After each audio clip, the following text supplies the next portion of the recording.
Hello guys, welcome back to the channel, and today we're going to be looking straight into some Terra gameplays. Terra is one of those champions where you really have to be a keen observer, what is going on the battlefield, how is everyone interacting, who has the most gems. You have to look at the overall picture of the whole battlefield. She doesn't do much damage. Her function is to do the right thing at the right time. Now, I'll just explain what I'm trying to say in my replays. So let's jump right into our battle log. We got straight 3-on-3 victories, so that's pretty pog. So first game we're going to be going up against a Leon, which is obviously a very bad pick. So this is going to be a relatively easy game, but we have a Sandy on the enemy team, which is really scary, especially since Sandy hard counters Terra. Terra also hard counters Sandy with her gadget. It is kind of a fair matchup, to be honest, but Tara definitely very very weak in early game. She only gets the domination in the late game. So right now we also have a Crow on our team. Crow also a very bad pick, so I guess we are kind of even in that perspective. Tenny places her turret in a bad spot, which will end up getting taken down. Now I pop up my gadget just to reveal their locations.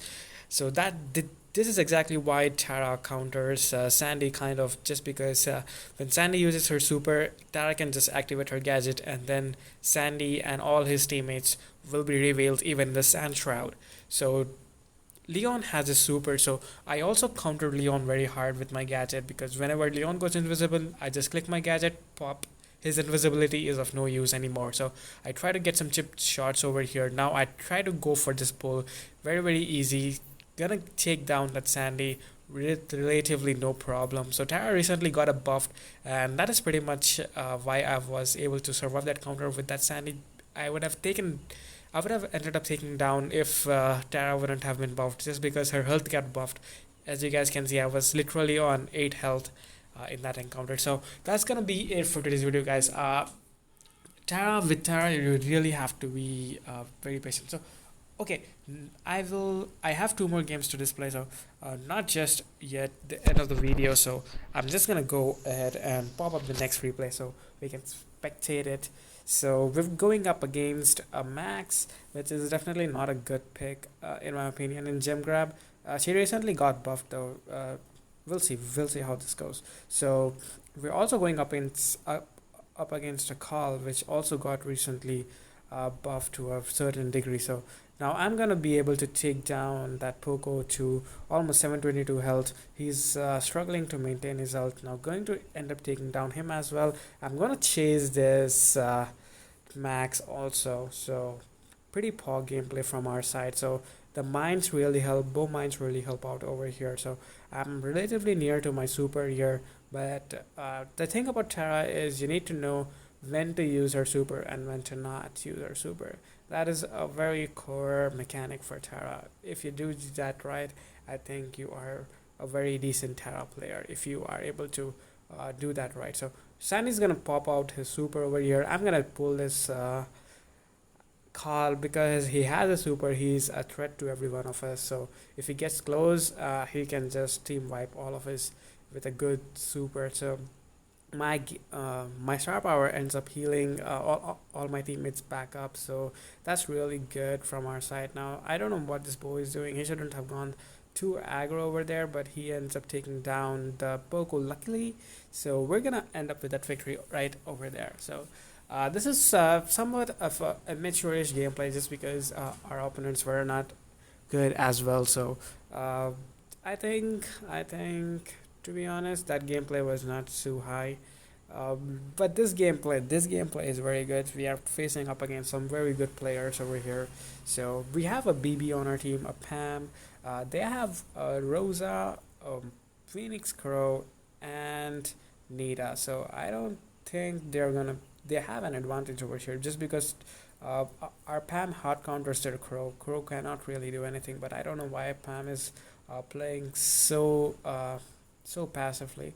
Pam has to be aggressive at times.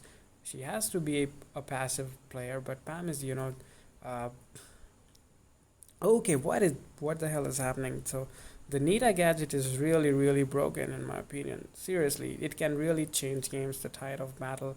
as you can see, at least we are getting her gadgets charges down, so she cannot use any more of her gadgets, so she's not going to be any more of an annoyance over here. So right now, my only plan is to take down that Nita, just because she has the 5 gems. So if we can, somehow take down her, then we're good to go, I guess. So Pam really coming clutch over there, just because she's able to help us take down this crow over here.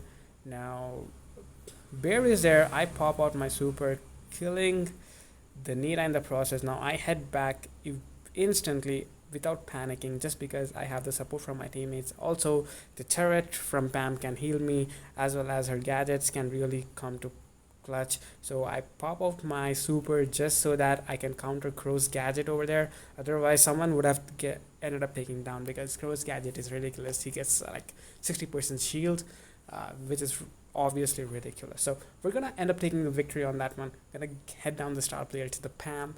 Pam is definitely very good in the meta right now, and this Pam really played well in my opinion. The starting game was, the early game is really weak with Tara. You really have to focus on doing chip damage. You have to get your super up ASAP. So that's the moment when you really gain control over the map. When you have your super, even though you don't use it, people know that you have your super, so they're gonna maintain their distance away from you so that they don't get caught out by it. So you have a pseudo control over all of the map, even though you don't use your super. Just having your super is enough to intimidate them. Also, don't be afraid to go for the single pulls. Single pulls, you can always get back 67% of your super back, and then it's just a couple of more shots to get it back up to 100%. So single pulls are definitely good. Definitely, if you have to basically decide if you want to pull someone in or not. If there are a vulnerability to your team, then definitely go for it. If it makes the situation a 2v3, then definitely go for it. There are situations where you are better off just saving your super and just killing off the enemy with your normal shots. If you can do so, then please go ahead. Don't waste your super, just because it's still only 67% back that you get your super back. Okay, so that's it gonna be for today's video, guys. I hope you guys enjoyed this one, and I hope you guys got to learn more about Tara gameplay. So I'll see you guys in the next one.